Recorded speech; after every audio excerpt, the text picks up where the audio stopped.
Še vedno otrok. Daje mi neko potrditev, en tak pat on the back v smislu, da nekaj delam prav, pa da sem mogoče določenim ljudem vzor, kar mi veliko pomeni, prinaša pa s sabo tudi odgovornost, da delam še naprej dobro, da se še naprej trudim. Odločili smo se, da se bom aktivno vključila v snežno kepo.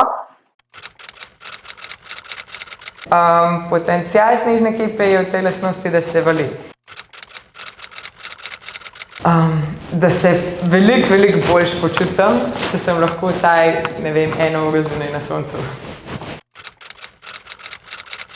V Mehiko, zaradi tega, ker imam tam eno zelo dobro kolegico, in na Portugalsko, ko sem v preteklih letih velikokrat šla surfat, zdaj pa že nekaj časa nisem bila. Iza in Somoruk v angleščini, poleg tega pa berem še People We Meet on Vacation. Segrevanje ozračja, požari povsod, izguba ekosistemov, živali, Afganistan, Libanon, pa nasploh stvari, ki so že dolgo časa za moje pojme nedopustne. Definitivno, glede segrevanja ozračja vsi vemo, po mojem, že v šoli nas učijo, kaj lahko vsak sam naredi.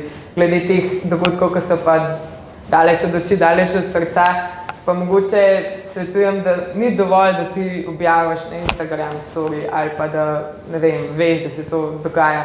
Vedno lahko nekaj narediš.